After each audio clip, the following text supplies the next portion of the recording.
the Hollywood Unapologetic Podcast with Orlando Delbert, Filmmaking Essentials. This podcast is one of a series we're doing exploring the democratization of filmmaking that's really happening right now. That's right. And you can find links to more info, books, even some merchandise related to the series down in the descriptions. Definitely check those out. Into the history of virtual reality. Yeah, where it came from, where it fits now within all this immersive technology talk. And its global impact, which is pretty huge already. And crucially, what this all means for the new Hollywood generation of filmmakers. Exactly. We've got a bunch of sources here that they lay out a pretty detailed timeline of how VR developed. Okay. And they also cover its applications, which are really diverse now, across loads of different fields. Right, and the social and economic stuff, too. Yeah, it touches on the implications there as well. It's quite a landscape. Okay, so let's get into it. VR feels kind of new, maybe, but the ideas, they actually go way back, don't they? Oh, way back. It's pretty amazing how often science fiction sort of predicts things. Like, one source points to Stanley Weinbaum's 1935 short story, Pygmalion Spectacles. 1935. Yeah. Okay. And it imagined this experience really immersive, using goggles, sensory stuff, even holographic recording. Some people think that's like the very first spark of the whole VR idea. It really makes you think, doesn't it? How imagination can literally blueprint the future sometimes. Totally. So that's the fiction. What about the first actual machine? Okay, so that would be the Sensorama. Right. Morton Heilig created it back in 1956, though the patent came later, 62. Sensorama, I think I've heard of that. It wasn't a headset, right? No, not a headset. It was this big booth thing, could fit a few people, and the idea was to hit all the senses. All of them? Like how? We had a full color, 3D video, audio, naturally, but also vibrations, smells, even like wind effects. Seriously, smells and wind in the 50s. Yeah. Heilig genuinely thought this was it, the cinema of the future. Yeah. So that desire for a really deep, multi-sensory experience, it was there really early on. That's incredible. Cinema of the future. Amazing vision. Did he do anything else? You mentioned headsets were in it, but... He did. He also patented something called the telesphere mask in 1960, and that was the first head-mounted display, an HMD. Ah, okay, so that's where the headset idea starts. Kind of. It gave you stereoscopic 3D images, stereo sound, wide view. Yeah. But the key thing it lacked was motion tracking, meaning if you turned your head, the image didn't change. It stayed static. So, not quite the feeling of presence we get now. Right. Okay. You could look, but the world didn't react to you looking around. Makes sense as a first step. So how did we get motion tracking? Well, the first HMD with motion tracking was called HeadSight, developed in 1961 by Como and Bryan at Philco Corporation. Philco. Okay. And interestingly, it wasn't really built for VR as, entertainment or anything. It was military. Of course. Yeah, designed for remotely viewing dangerous places.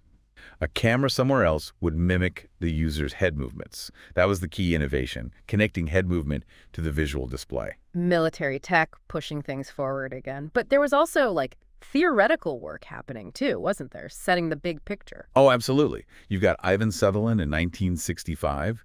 He wrote this incredibly influential paper proposing the ultimate display. The ultimate display. Sounds ambitious. It was. The concept was a totally immersive virtual world run by a computer, but so realistic you couldn't tell it apart from actual reality. Wow. And you could interact with stuff in it. It basically laid out the grand vision for VR, the long-term goal. And Sutherland didn't just dream it up. He tried to build it. He did. In 1968, with his student Bob Sproul, they created the first actual VR HMD connected to a computer. It had this slightly intimidating name, the Sword of Damocles. Okay, why that name? Well, because it was so incredibly heavy, it had to be suspended from the ceiling right above the user's head. Oh, right, literally hanging over you. Exactly. And technologically, it was basic, just simple wireframe shapes displayed. But crucially, the perspective did change when you moved your head. So motion tracking was there, but not exactly user-friendly. Not at all. Definitely a lab experiment, but groundbreaking for its time. And were others trying different things around then, not just headsets? Yes, definitely. There was Myron Kruger. He was a computer artist, and in the late 60s, he started creating what he called artificial reality. Artificial reality. Yeah, basically computer-generated spaces that would, react to the people inside them. This led to his video place technology. Video place? How did that work? Was it goggles? No, that's the interesting thing. It was first shown in 1975, and it was the first interactive VR platform that didn't use goggles or gloves. Really? How? You'd use computer graphics, projectors, video cameras, and sensors to track people's positions. You'd see your silhouette on a big screen generated by the computer, mimicking your movements. Okay. And people in different rooms could see each other's silhouettes and interact in the same virtual space. Huh. So a shared virtual world, but without wearing anything. That's a totally different approach. It really was. And then you also had MIT's Aspen Movie Map in 1977. Aspen Movie Map sounds like an early Google Street View. Pretty much exactly. It let users navigate virtually through Aspen, Colorado. You could choose summer, winter, or even a mode with just polygons. How did they do that? They used tons of photographs taken from a car driving around.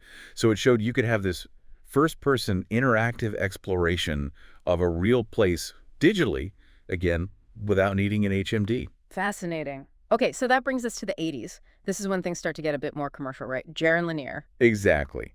The 80s is where VR starts trying to break out of the lab. In 1985, Jaron Lanier, along with Thomas Zimmerman, founded VPL Research. VPL Research, okay. And this is generally seen as the first company to actually sell VR goggles and gloves. Right, so you could actually buy this stuff now. Yep. They developed some key pieces of gear. The data glove, the iPhone HMD, not related to Apple, obviously, and the Audiosphere.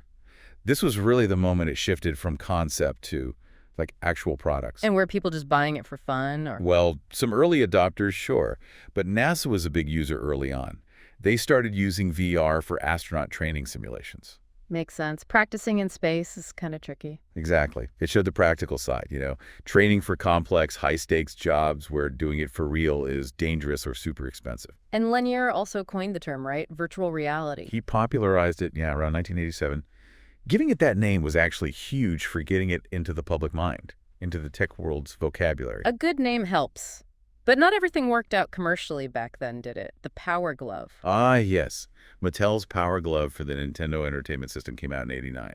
Looked cool in the ads. It did. It was based on VPL's data glove tech, but yeah, it was apparently really hard to use properly. So it didn't really succeed commercially.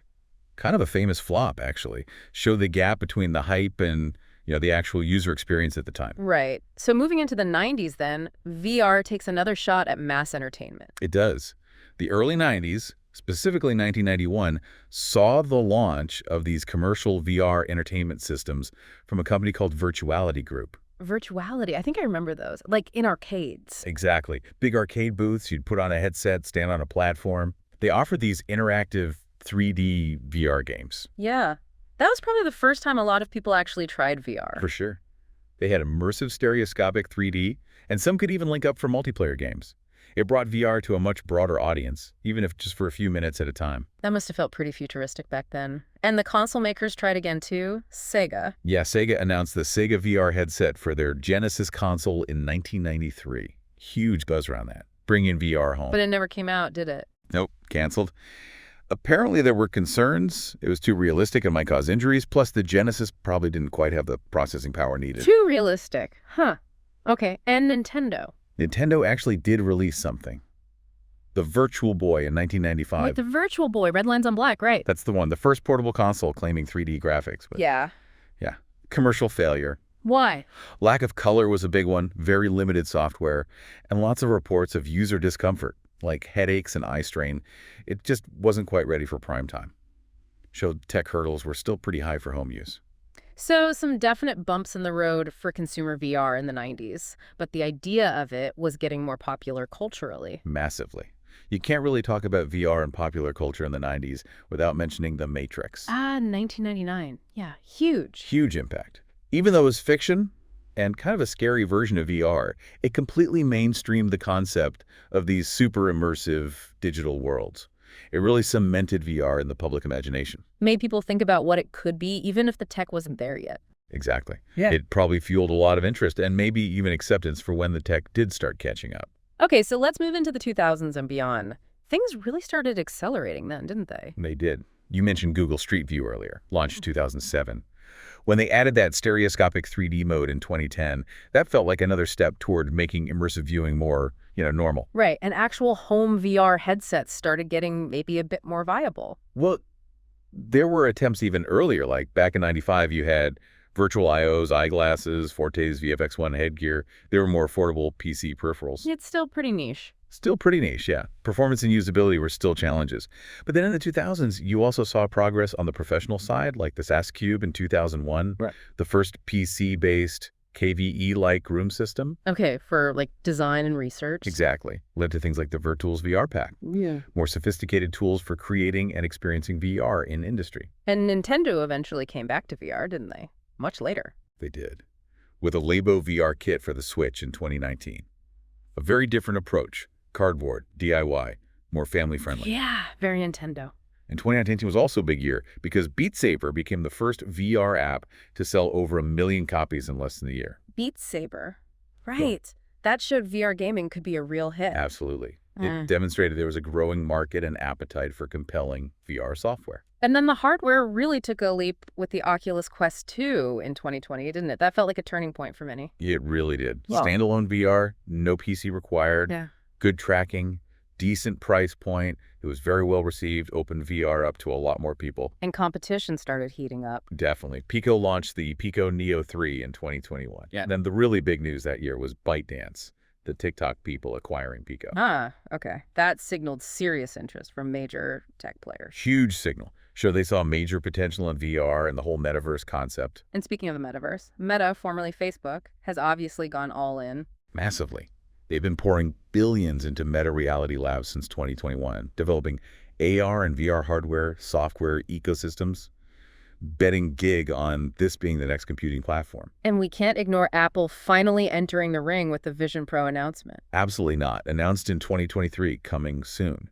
That's generating enormous buzz and speculation about spatial computing and where Apple might take things. So the big tech battle is truly on, and the headsets themselves keep getting better. Constantly improving. Meta launched the Quest 3 in 2023, and just recently, September 2024, the Quest 3S came out alongside the Pico 4 Ultra. What are the main improvements we're seeing? Better display's resolution, refresh rates, more powerful processors on board, improved tracking, often using inside-out cameras so you don't need external sensors, and a big focus on mixed reality. Well, mixed reality, blending the virtual and real. Exactly. Using cameras on the headset to show you the real world, but then overlaying virtual elements onto it. Much more seamless integration. Okay. And it's not just the headsets, right? The tools to actually make VR stuff are evolving too. Yeah, that's crucial for creators. We're seeing things like Aru VR introduced a Gen AI portfolio in June 2024, uses AI to auto-generate VR, AR, MR content really quickly. AI getting involved. That could dramatically speed things up. Potentially, yeah. Lowering the barrier to creating content. And we're also seeing new ways to experience VR, like IQIYI, planning these location-based VR entertainment centers in big cities internationally. So VR arcades making a comeback, but maybe more sophisticated. Kind of, yeah. Expanding beyond just home use. Okay, quite a journey for VR itself. Now, how does this fit into the bigger picture of immersive technology? What does that term really mean? Right, so immersive virtual reality, specifically, is about technology aiming to completely immerse you inside a computer-generated world. Completely immersive, like tricking your senses? Essentially, yeah. Using things like HMDs or sometimes large projection rooms to create that powerful feeling of presence, of actually being in that synthetic place, stepping inside it. That feeling of presence seems key. It is. And people have thought about different kinds of immersion. Ernest Adams broke it down into like 3 types. Well, hey. Tactical immersion, like being in the zone, playing a fast-paced game. Strategic immersion, getting deeply absorbed in, say, a complex puzzle or strategy. And narrative immersion, just being totally lost in a story, like with a great book or film. VR aims for a kind of potent blend of these, especially tactical and narrative. So VR is sort of the main engine driving this whole immersive tech thing. It's definitely a primary driver, yeah. It provides that fully enclosed, replicated reality experience using the headsets, the controllers, the audio. Yeah. But immersive tech is broader. Right. What else falls under that umbrella? Well, augmented reality, AR, is huge too. Overlaying digital info onto your view of the real world, think Pokemon Go, or those glasses that show directions. Okay. Then there's mixed reality, MR, which we mentioned, blending virtual objects more interactively with your real surroundings. And even things like pervasive games, where gameplay spills out into the real world. So it's a whole spectrum of blending digital and real. Exactly. And the whole field is just growing incredibly fast. People are calling VR the learning aid of the 21st century. The market for headsets, both VR and AR, is projected to be enormous. And Zuckerberg buying Oculus back in 2014 really poured fuel on the fire, didn't it? Oh, absolutely. That acquisition by Facebook, now Meta, brought massive mainstream attention and, crucially, investment into VR and AR. It signaled that this wasn't just a niche hobby anymore. Okay. And that potential is really starting to spread out now, impacting loads of different areas globally. Where are we seeing the biggest effects? It's really broad now. Education is a big one. Immersive learning experiences, virtual field trips to historical sites, cultural explorations, complex skill development. Like surgical training. Exactly. Healthcare is another huge area. Surgical training, pain management using VR to distract patients. Mental health therapy is seeing significant growth. Things like exposure therapy for anxiety, phobias, PTSD. You can create safe, controlled virtual environments to confront fears. Studies are showing it can be as effective as traditional methods for certain conditions. Plus, physical therapy, rehabilitation. Wow, really impactful uses. What about entertainment? That was always the early promise. Still massive. Immersive gaming is obviously thriving. Meta's Oculus platform, Sony's PlayStation VR, HTC Vive. They're all pushing boundaries with hardware and games, Right. but also interactive storytelling, virtual concerts and events. And then there's enterprise and training. Beyond healthcare? Oh, yeah. Yeah. Construction, automotive design, aviation, using VR for safe, cost-effective simulations, virtual prototyping, training complex procedures. Companies are developing digital therapeutics using VR for mental health services globally. Saw an example from India. So specialized training and therapy tools. Definitely. And even things blending entertainment and real-world brands, like Rezzil releasing a legally licensed Premier League VR game for MetaQuest just this year. Platforms like Engage and Spatial are also enabling these immersive, educational, and even collaborative work environments. It really sounds like VR could, democratize access to things, experiences, knowledge. That's a really key point and connects back to our series theme. VR has this amazing potential to break down geographical barriers. Wow. Well, you can virtually visit places you could never physically go to, access training simulations that would normally require expensive equipment, collaborate with people across the globe as if you're in the same room. It fosters a more global sense of community, potentially a more skilled global workforce. And enhances things like cultural exchange. For sure, by allowing people to connect and interact directly in these shared virtual spaces, regardless of where they physically are. Okay, which brings us right back to the new Hollywood generation. These filmmakers coming up now with VR technology getting more accessible, more powerful. What are the opportunities here? Oh, the opportunities are immense. This is like a whole new canvas for storytelling. It goes so far beyond the traditional frame of a movie screen. Right. So this new Hollywood generation, they have this chance to invent completely new forms of narrative, new ways to engage an audience that just weren't possible before. How do you even start thinking about that? Well, that's the question, isn't it? How can you leverage this immersion, this feeling of presence, to tell stories where the audience is literally inside the world? What new storytelling languages, what grammars will emerge from this medium? But it must come with huge challenges, too. It's not just point-and-shoot filmmaking. Not at all. Huge challenges. There's a whole new set of technical skills needed, understanding engines like Unity or Unreal, 360 video workflows, interaction design. And creative approaches, too. Totally. How do you guide the audience's attention when they can look anywhere? How do you structure a narrative in a 3D space? Yeah. How do you produce this stuff effectively, distribute it, make money from it? Yeah, the business model must be tricky. And then there's the user experience side, balancing that immersion so it's compelling but not overwhelming, avoiding motion sickness, which is still a thing for some people, making sure the narrative stays coherent. It feels like VR could also be a really powerful tool, specifically for independent filmmakers, though. Maybe bypass some old systems? I think that's a really exciting possibility. It offers new tools, new platforms for creation and distribution. Indies could potentially connect directly with audiences in these incredibly engaging ways, maybe finding niches that traditional film wouldn't support. It could really further that democratization trend we're talking about. More voices, more diverse stories. Hopefully, a more varied and innovative landscape of experiences. So thinking about this new Hollywood generation wanting to work in VR, what do they need? What kind of support, resources? Yeah, that raises some big questions. What sort of collaborations would be most useful? Bridging traditional filmmaking craft with VR tech expertise. What role should film schools play? Are they adapting curricula fast enough to teach VR filmmaking? Good question. Are the tools accessible enough yet for indie creators? That's another key thing, making the creation tools more user-friendly, more affordable. and platforms for sharing and discovering VR content. There must be ethical things to consider too, right? Absolutely. User privacy in these immersive spaces, the potential for, misuse or creating uncomfortable experiences. Responsible content creation is going to be vital. Dealing with potential discomfort like motion sickness. Lots for this generation to navigate. Okay, wow. We have covered a ton of ground here. Yeah. From 1930s sci-fi concepts to AI-generated VR content today. It's been quite the evolution, hasn't it? Seeing VR grow from these early clunky experiments into this burgeoning field of immersive technology that's touching almost every sector. And its potential impact, especially for storytellers, for this new Hollywood generation feels enormous. Democratizing access, creating entirely new forms. The potential is definitely there. It's about harnessing the technology thoughtfully, combining it with those core principles of good storytelling. Right. Which leads us to maybe a final thought, a question directly for you, the listener, especially if you're part of this new Hollywood generation.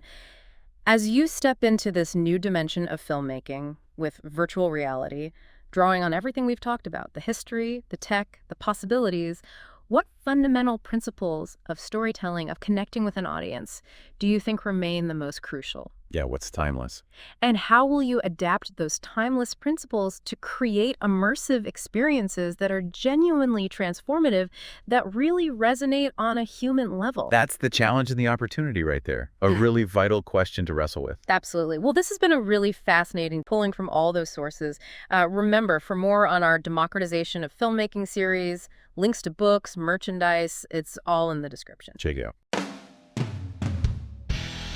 You can find more insights on navigating the entertainment industry and achieving success in Orlando Delbert's work, including his book, Pollyanna's Tear-Soaked Battlefields of Hollywood, a survival guide against the cynicism and the hypocritical, and of course, the Hollywood Unapologetic platform.